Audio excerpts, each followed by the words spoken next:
Qual é a melhor universidade pública do Brasil e de toda a América Latina? Já sabe qual é, já sabe qual é, já sabe qual é? E até a inteligência artificial diz a mesma coisa sobre isso. Vamos pesquisar depois? Vamos. Mas quem você pensa que é? Quem você pensa que é? Falaremos sobre ela nesse episódio, a Universidade de São Paulo, a USP. Muito bem. Tcharam! Aqui está minha carteirinha. Faz 23 anos que eu estudo na Universidade de São Paulo. Sou aluno lá, fiz 2 graduações, o mestrado e o doutorado. Então eu sou um pouquinho suspeito para falar dessa universidade, mas ela, sem dúvida, ao longo do tempo, vem sendo reconhecida por diferentes rankings nacionais e internacionais como uma das universidades mais influentes do Brasil e de toda a América Latina. Muito bem, mas como é que ela chegou lá? Como é que ela construiu tudo isso? Por que ela é percebida dessa forma? A história da USP começa ali em 1932, com a revolta constitucionalista promovida pelos paulistas contra o governo Vargas. Se você estudou um pouquinho de história, sabe do que eu estou falando. Então, ou seja, os paulistas ali estavam num movimento ali de ruptura com o governo Vargas, e aí o governo Vargas chegou aqui, deu porrada em todo mundo e, enfim, a galera perdeu praticamente aquela queda de braço ali com o presidente então. Mas os paulistas, aliás, tem um feriado em São Paulo, dia 9 de julho, é um feriado importante no estado de São Paulo, em lembrança ao que aconteceu naquele grande levante paulista contra o governo de então. E os paulistas ali, pô, o que a gente faz aqui agora? O presidente Getúlio Vargas, então, fez isso aqui com a gente perdeu aqui a batalha com ele, a gente tá na pior, o que vamos fazer? Vamos estudar. Já ouviu falar que a educação é a solução do Brasil? Foi isso que fizeram os paulistas naquele período. Em 1934, para ser mais exato, eles criaram uma universidade, que a princípio era só alguns centros de estudos ali, pegaram vários intelectuais, notórios paulistas, que já davam aulas em algumas outras faculdades ali, assim, vamos nos juntar aqui e vamos criar uma universidade que possa ser referência de pensamento, intelectualidade, de pensamento crítico do país. Então eles começaram ali um grupinho, começaram a se juntar, alguns professores começaram então a fundar a Universidade de São Paulo. Bom, a Universidade de São Paulo começa aqui, nesse levante político. Ela vai ter depois um grande momento político na história, que é durante a ditadura militar.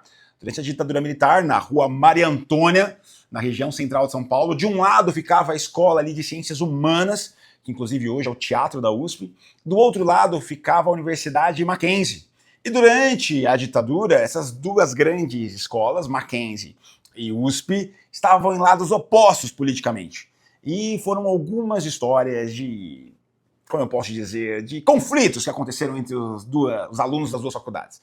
E aí isso se repetiu algumas vezes, até que o pessoal da ditadura falou assim, gente, esse pessoal aqui da USP, eles são meio bagunceiros, vamos colocar eles em um lugar mais isolado. E aí eles saem da região central de São Paulo, as principais faculdades da USP, são deslocadas para um lugar bem distante naquela época, que era onde hoje é a cidade universitária. E aí eles ficaram ali no Butantã, onde está até hoje o maior conglomerado de alunos da universidade, de institutos, fica ali na cidade universitária da USP, no Butantã. E aí começa a se desenvolver ali, e vários bairros ao redor, inclusive, que hoje são grandes, como o próprio Butantã, Pinheiros ali, mas eles se desenvolvem a partir da presença da USP naquela região. Então os alunos, a galera que estudava, que começou a frequentar a universidade, começa a se alocar ali na região que dá vida hoje a esse conglomerado da Zona Oeste que é bem expressivo. Muito bem. Mas a USP não vive só de embates políticos, a USP vive principalmente da sua autoridade acadêmica. Ao longo dos últimos anos ela vem investindo muito em pesquisa, muito. E olha que interessante, como é que a autoridade da universidade cresce? Quando ela investe em pesquisa acadêmica, ou seja, em papers, em estudos, em artigos, e é publicado mais frequentemente em diferentes revistas acadêmicas, mais vezes o nome dela aparece. Um professor, um aluno que publica um artigo, um estudo científico de algo que ele já pesquisou, ela vai sendo mencionada cada vez mais vezes e diante de uma pontuação própria do meio acadêmico vai aumentando essa pontuação. E essa pontuação vai crescendo até que essa universidade começa a tornar referência. E é essa a história da USP. Ela vem investindo ao longo dos anos, sendo então uma universidade estadual de São Paulo, ela vem investindo cada vez mais com fundos públicos no desenvolvimento de pesquisas acadêmicas, de estudos, que vão desde o ensino dentro da universidade para os alunos, ensino de excelência, mas principalmente na pesquisa, desenvolvimento de pesquisas, de centros de pesquisa. E aí nisso, A USP vem crescendo ao longo dos últimos anos, se destacando principalmente quando ela vai estudar ali nas áreas das ciências biológicas, nas ciências exatas, nas ciências humanas também, ou seja, o tempo todo ela investindo em pesquisa. Conforme aumenta a visibilidade dela em publicações científicas, mais ela vai se tornando autoridade e referência. Grandes institutos hoje que a gente conhece, por exemplo, o Museu do Ipiranga, ou por exemplo, durante a pandemia, você deve ter ouvido falar do Instituto Butantan, de vacinas da USP, que fica lá dentro da cidade universitária e de alguns prédios ao redor, se torna grande referência de vacina no Brasil, bancado por uma universidade que é pública. Agora, da mesma forma que isso acontece com uma universidade, ela é mencionada cada vez mais vezes por quem procura por um determinado assunto, por uma pesquisa, ela vai aparecendo ali, de onde vem USP. USP, ela vai sendo mencionada, percebida, notificada em sites de notícia, em sites que falam especializadas de um determinado tema, de uma determinada área do conhecimento, e ela vai se tornando referência da mesma forma que a inteligência artificial vai percebendo essa autoridade dela. O seu potencial cliente talvez também perceba você quando ele vai pesquisar alguma coisa relacionada ao seu assunto. Se você pesquisar na internet quem é a grande referência, vou aqui, acompanhe comigo, eu vou acompanhar aqui com você algumas perguntas que eu fiz aqui para a inteligência artificial.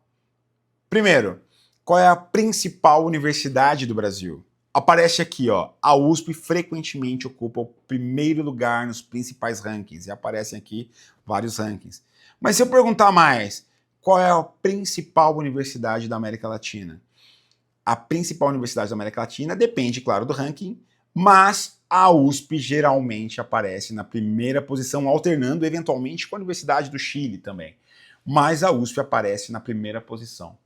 Como é que ela faz isso? Como é que a IA percebe isso? É a menção constante. Da mesma forma, o seu cliente. Da mesma forma, o seu cliente, quando pergunta sobre você, sobre o seu nicho, aparece o seu concorrente ou aparece você? Quanto mais vezes você aparecer em diferentes plataformas, mais vezes o seu cliente tem um potencial de te ver e reconhecer você como uma autoridade. Na hora da escolha, ele vai pensar, este ou aquele. Se você aparecer cada vez mais vezes em mais canais, maiores são as chances de você ser escolhido. É isso aí.